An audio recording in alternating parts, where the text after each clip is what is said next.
Good afternoon, everybody, and welcome back to Kirch's Corner for yet another episode here. Following another week of Packers football that I really don't know what's going on for. I'm not really sure what's happening anymore, and it's kind of scary, I guess you could say. Um, I guess we just have to get right into it. I think I cursed the entire team. I think I did. If you remember, after the 2-0 start, when our defense was probably the best we'd ever seen. Micah Parsons was Reggie White, and everything was, rainbows and sunshine and candy. I said that, you know what, maybe we won't lose for the next 6 weeks. After that point, we lost to the Browns and then we tied with the Cowboys. You tell me what that means, because I really don't know. I really thought that we were on some sort of generational tear. No, we're going to lose a game and then we're going to tie a game. So I guess we didn't lose 2 games in a row, but yeah, wow, what joy from tying a game with the Cowboys to have a beautiful looking record of 2-1-1. 40 is insane. And especially with the way that the Packers started out kind of dominant, they looked a lot better than the Cowboys, and the defense still looked good, and then everything just collapsed before halftime. And what do you know? A blocked field goal again ends up being way too much of a difference maker than it should be.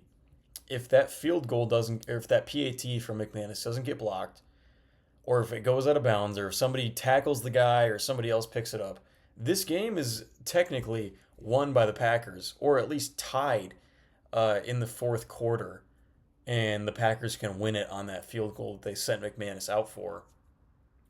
It's just, it's really silly how that works, and this, I don't even know where to start.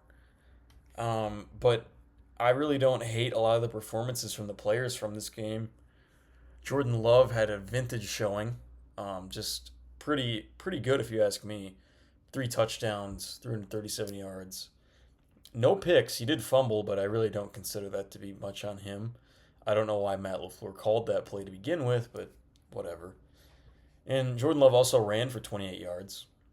How about that, right? Pretty good showing from him. Josh Jacobs, 2 touchdowns running, more than usual nowadays.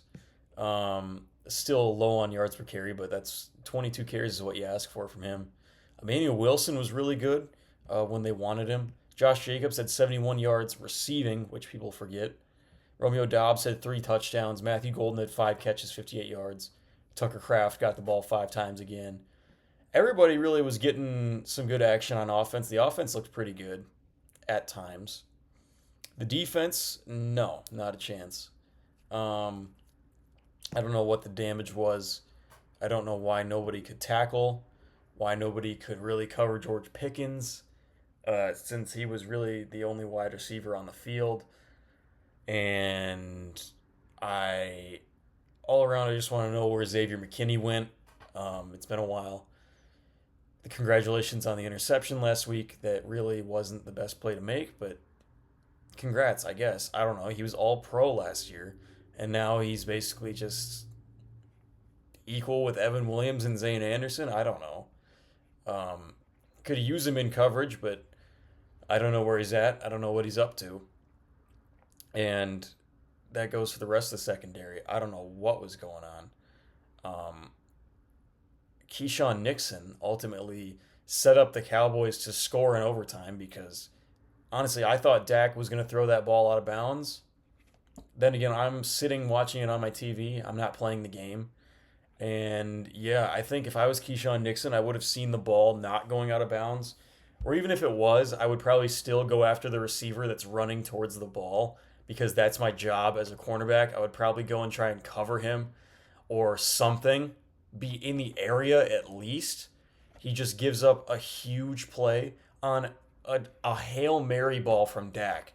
He got hit as he threw, fading away, just tosses it up, saying, somebody just go and get it. Or hopefully it just goes out of bounds. It didn't go out of bounds. Keyshawn Nixon watched Tolbert make the catch in bounds and set up ultimately the score that tied the game and would have been a touchdown if Micah Parsons didn't get his fake sack on Dak Prescott.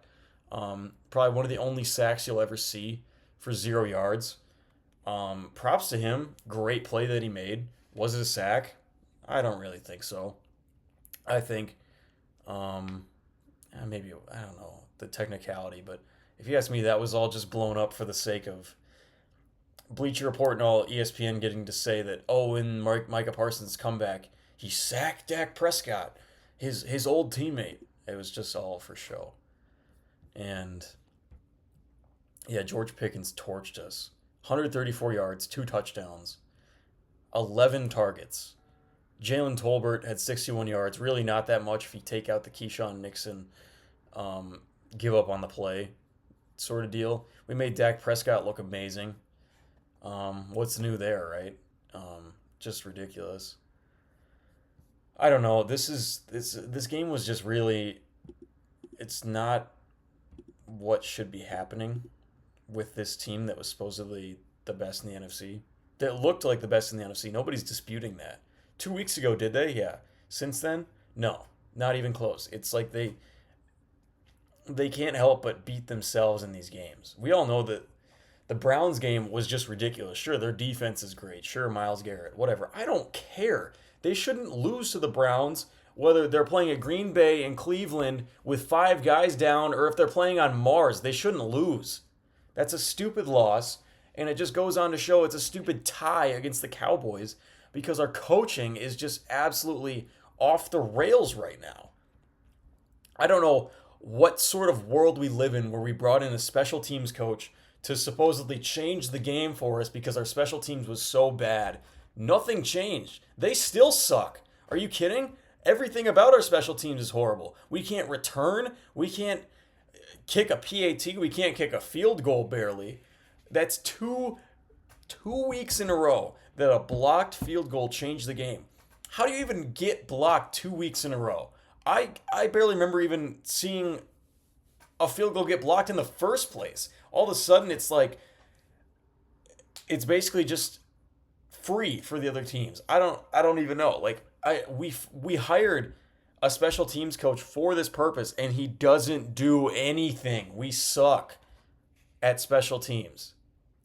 Now, we also suck in situations where it comes down to winning the game. We could have easily won that game many different times. Specifically, at the end of the game, in overtime, we were marching down the field with a chance to win because the Cowboys kicked a field goal. Thanks, Keyshawn Nixon. And we get there. We get probably past the 50, and we start taking every second off the clock. We had a timeout, sure. Could have used it. It's just we're chewing clock in overtime with a chance to win. It was like we were going for the tie. It was like when the Raiders played the Chargers and everybody was saying, take the tie, take the tie. That's basically what I imagine going through Matt LaFleur's mind. I don't know why. I don't know how. The entire drive, I think it was one play total where they actually threw towards the middle of the field and they didn't dump off on a screen pass. And that was the whole reason. It was on that 4th down, by the way. Don't even get me started on the refs before that. But on that 4th down, when they connect with Matthew Golden downfield, basically saved the tie, if anything. And after that, move a little bit. Good run. Let's take about 4 more minutes off the clock, and then we're going to follow it up with one screen pass to, I don't even remember who it was to, but it's absolutely blown up, and there's no chance to do anything with it. Okay, great first play. Second play, let's just, do the same thing again, with Emmanuel Wilson. Just do another screenplay. And then at that point, it's down to, 15 seconds, and Jordan Love just pulls something out of his pocket, throws it towards the end zone, and we barely get a second left on the clock. And then we just tie the game. What, like, you didn't try to win. You didn't want to win. Which, how? You play to win the game. How do you not try to win there? You were marching down the field. You could have been efficient with your time, gone out of bounds somewhere, done something other than a screen pass again. And oh, yeah, those screen passes worked great all day when they got blown up every time, or it was just they never go our way. How conservative can we be, Matt LaFleur? Please tell me, because I don't want to see it anymore. This is horrible stuff. His play calling, he's not good at managing games like this. We've seen this for years and years and years with Matt LaFleur. The years he got carried by Aaron Rodgers to the playoffs because he was playing out of his ayahuasca mind. And now we move on to Jordan Love. You think he maybe would have improved his situational awareness, his play calling, what he does, and it just does. It's the same every time, and that's not how you win games. How many times has that cost us a game? So far, twice this year. I can't even count all the playoff games where it hurt us. Don't get me started on when we kicked a field goal and gave the ball back to Tom Brady instead of actually trying to do something. It's the same thing every year, and there's nothing more you can do about it. Is Matt LaFleur smart as a coordinator? Absolutely. Is he smart as a head coach? Not a chance. He's hurting this team right now, and that's the entire reason why we're not 4-0 and still the best team in the NFL. If anything, we're just a laughing stock now because our coach can't figure out how to win a game or if he even wants to. It's all a point of not trying to get embarrassed or just playing it safe, when clearly that has not been the trend in the NFL of these winners of the past few years, and it never will be. I mean, it's just, I don't know what else to say about this, and I know that nothing is going to change from it, but this is why we're not going to win anything this year. I'm going to make that bold prediction and hope that doesn't stick as well, because I said we were going to win 6 straight, and that didn't happen. So I'll say we're not going to win anything this year. How about that? I like, there's not much more that I can say about it other than that was just painful to watch again. Another game that we should have won, and there's no excuse for why we didn't. It's all just the Packers hurting the Packers. They're beating themselves. It's not a game of we're getting outplayed and just everybody's better than us. We have a great team, and we're just failing to meet the mark every week, or at least the past 2 weeks. Even the weeks before that, they could have been better. It's the conservative Matt LaFleur. You know, he gets up a touchdown or two, and then it's screen passes and running the ball and just, not trying anything. Why not, right? I'm done with that. I can't even think about it. It's honestly good that it's a bye week this week for the Packers. I don't want to watch them this week. It's bad. And then the week after that, they'll play the Bengals, which I don't even feel safe about anymore. I don't know if we can beat anybody. We lost to the Browns, and we tied with the Cowboys. What level does that put us on now? 2 fluke games and that? I don't know anymore. But at least, the Brewers are still good. They're the top seed in the NL, and that is something that we can look forward to. Obviously, it's a first-round bye, and the scape of the National League right now is, you probably could see on the ticker, the Brewers have a first-round bye, right? And they play the winner of the 4 and the 5 seeds, which is the Cubs and the Padres. Don't feel great about either of those. The Cubs would be a really fun series, but last time they played, the Cubs beat us, and that's not promising. Padres are also good, and we haven't played great against them. On the other side of the bracket, if we end up making the NLCS, which I think we should, the Reds and the Dodgers are playing in the wild card, so I'm going to take a bold prediction and say the Dodgers are going to win that wild card. Those are best of 3, by the way. And then it's going to be Dodgers, Phillies. I don't know who I'd rather play out of those two. We cooked the Dodgers all year, but I still don't feel that great about them in October. So, it's one round at a time. Right now, we're going to have to keep our eyes on the Padres and the Cubs, see who wins there, and then kind of just fly with the wind. Then the Brewers have to win that, go to the NLCS, and then on the other side of the bracket, I think, we don't see a lot of them against AL teams, but I think the biggest concern is just coming out of the NL. I think it's just, even getting to the NLCS, it's going to be a tough road, obviously, playing either the Cubs or the Padres. And then uh, even in the NLCS, the Phillies or the Dodgers, and I make that prediction already. It's going to be one of them. I don't think it's going to be the Reds. Sorry. But all those teams are tough. They're all going to be tough to beat, but it's October playoff baseball.